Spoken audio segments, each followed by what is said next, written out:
Narayan Hari. Hello students. In today class we are going to complete the topic of the Stone Age. And Stone Age, as you know, that it divided into three parts: Paleolithic, Mesolithic and the Neolithic. Further, this Paleolithic divided into three parts again, that is the early Paleolithic, middle Paleolithic and the upper Paleolithic.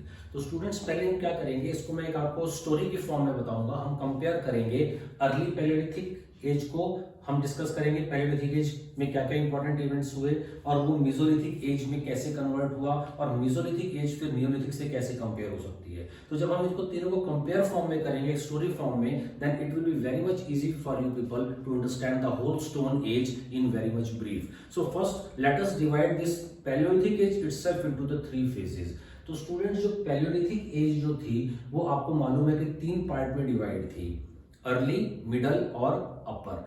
The time period of the Palaeolithic age was from 2.5 lakh to 1.5 lakh.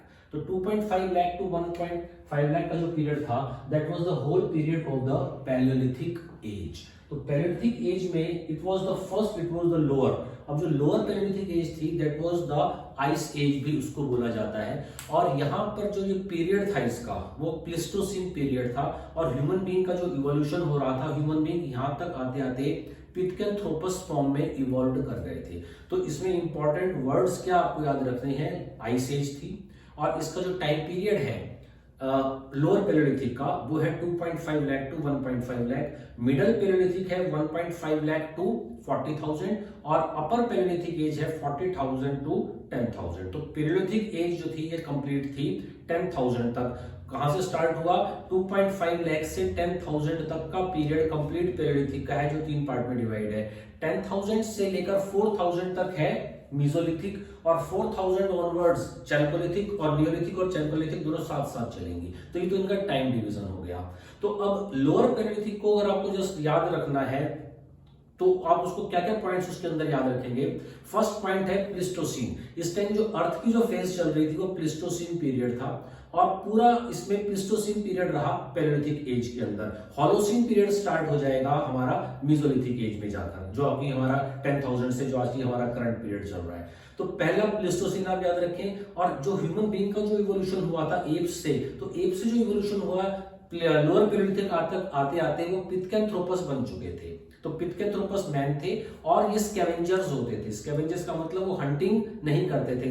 Initial stages में they were not the hunters, they were only the gatherers और scavengers थे वो. Scavengers का मतलब है कि वो इसमें जैसे डेड एनिमल्स हैं, किसी बिग है बड़े एनिमल ने छोटे एनिमल को का शिकार किया और जो लेफ्ट ओवर बच गया, तो स्कैवेंजर्स थे जो डेड बॉडीज के ऊपर डिपेंड करते थे, उन्हीं को कंज्यूम कर लेते थे. उसके साथ साथ ये बेरीज और रूट्स, फ्रूट्स, ये सब चीजें भी लेते थे और इंसेक्ट्स वगैरह को भी ये लोग कंज्यूम करते थे. तो ये स्कैवेंजर्स थे लोअर पैलियोलिथिक एज में, हंटर्स नहीं थे.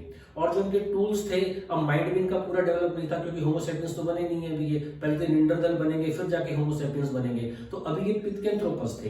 पिथेकेंथ्रोपस जैसे मैंने आपको अर्ली वीडियोस में बताया है, जब एप्स से जो स्टार्टिंग हुई थी ह्यूमन बीइंग की इवोल्यूशन की, उसमें स्टार्टिंग स्टेज जो आ रही है इजिप्टोपिथिकस हुए.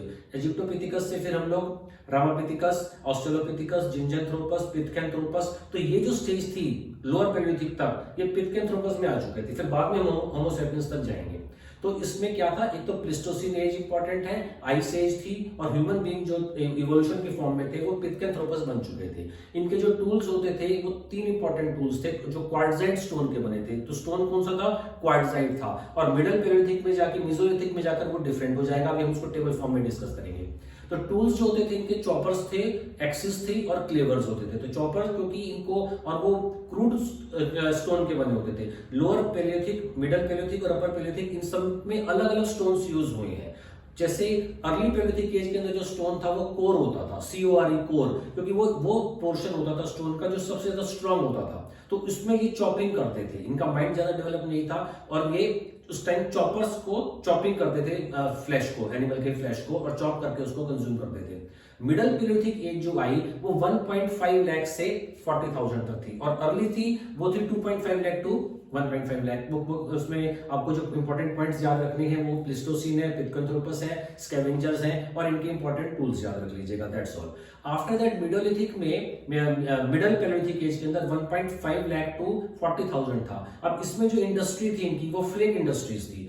जैसे पहले वाली जो स्टेज थी उसमें मैंने बताया था कि कोर जो स्टोन का पार्ट कोर जो था उसके इनके टूल्स बने होते थे। अब मिडल में आके इन्होंने कोर की जगह फ्लेक्स बनाने शुरू कर दिए। फ्लेक्स का मतलब कोर्स में से ये उसको पत्थरों को तोड़कर फ्लेक्स बना लेते थे जो छोटे हल्के पोर्शंस होते थे। अब इसमें जो इनके जो टूल्स बने, जैसे पहले तो चॉपर्स हो गए, एक्सिस हो गई और क्लेवर्स हो गए अर्ली पैलियोलिथिक एज में। लेटर में मिडल पैलियोलिथिक एज में जाकर स्क्रैपर्स थे, बोर्स थे, ब्लेड्स थे और ब्यूरिन्स थे। ये इनके टूल्स थे। ये क्वेश्चन आ सकते हैं कि मिडल पैलियोलिथिक एज में कौन से टूल्स होते थे, कौन सा स्टोन होता था। तो अर्ली में क्वार्टजाइट स्टोन था। स्टोन अभी भी क्वार्टजाइट चल रहा है, लेकिन उसके साथ साथ जो इनके जो टूल्स थे वो स्क्रैपर्स बन गए, बोरर्स बन गए, ब्लेड्स बन गए और पॉइंट्स बन गए। जैसे मैंने यहाँ पर आप लोगों को बताया भी हुआ है, स्कैवेंजर्स थे, चॉपर्स थे, एक्सिस थी, क्लीवर्स थे, क्वार्टजाइट के बने हुए थे। और एक्सिस जो थी वो एब्वेलियन टेक्निक्स की बनी होती थी। एब्वेलियन जो थी एक्सिस थी जो सबसे पहले फ्रांस में मिली थी, वैसी ही टेक्निक की एक्सिस हमारी कंट्री में भी मिली है, सोन रिवर वैली में भी मिली है। तो मिडल तक आते आते जो इनके टूल्स थे वो स्क्रैपर्स थे, बोर्स थे, ब्लेड्स थी। और ह्यूमन बीइंग का भी इवोल्यूशन साथ साथ हो रहा था। तो पहले तो पिथेकेंथ्रोपस थे ये, अब ये निंडरदल बन चुके थे। और यहाँ तक निंडरदल तक बनते बनते इन्होंने जो स्टोन्स में जो टेक्निक्स शुरू करनी शुरू की। पहले इनका माइंड डेवलप नहीं था तो ये ज्यादा टेक्निक्स यूज नहीं कर पाते थे। अब इनका माइंड भी डेवलप हो रहा था तो इन्होंने दो टेक्निक्स को फॉलो किया है। एक लेबोनियंस टेक्निक्स थी, एक क्लेक्टोनियंस थी। तो क्लेक्टोनियंस यूके में थी और स्टार्ट हुई थी, और लेबोनियंस फ्रांस में स्टार्ट हुई थी। तो इन टेक्निक्स से बेसिकली होता क्या था, जो स्टोन होता था, जो पेबल होता था, उसमें से इनको फ्लेक्स निकालने होते थे, उसके छोटे पार्ट करने होते थे। तो ये फ्लेक्स इंडस्ट्रीज कहलाती है मिडल पैलियोलिथिक एज की। और जो टेक्निक्स थी वो लेबोनियंस और क्लेक्टोनियंस की टेक्निक होती थी। उसके बाद जो अपर पैलियोलिथिक एज आई वो 40,000 टू 10,000 थी। और यहाँ पर इन्होंने स्टोन टूल के साथ बोन के टूल्स भी बनाने शुरू कर दिए थे। जैसे डियर्स होते हैं, एंटीलोप्स जो थे, तो डियर्स के जो हॉर्न्स होते हैं उनको भी ये एज ए टूल यूज करते थे। वो बहुत पॉइंटेड होते थे। और साथ साथ इन्होंने फिशिंग भी शुरू कर दी थी।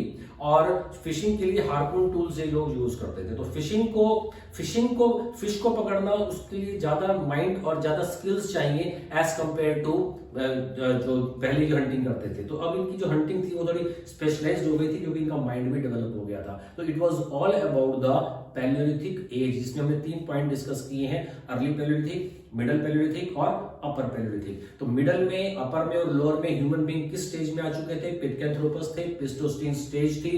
बाद में ये निंडरदल बन गए और किस क्वार्टजाइट स्टोन बना के टूल्स होते थे। और पहले के जो टूल्स थे वो चॉपर्स थे और उसके साथ एक्सिस और क्लेवर्स होते थे। बाद में जाके इन्होंने दूसरे स्टोन्स भी यूज करने शुरू किए हैं क्वार्टजाइट के साथ साथ, जैसे चैट था या एगेट, चैलकोडनी, ये सब टूल्स भी स्टोन्स भी इन्होंने यूज करने शुरू कर दिए थे। तो that was all about the Palaeolithic as.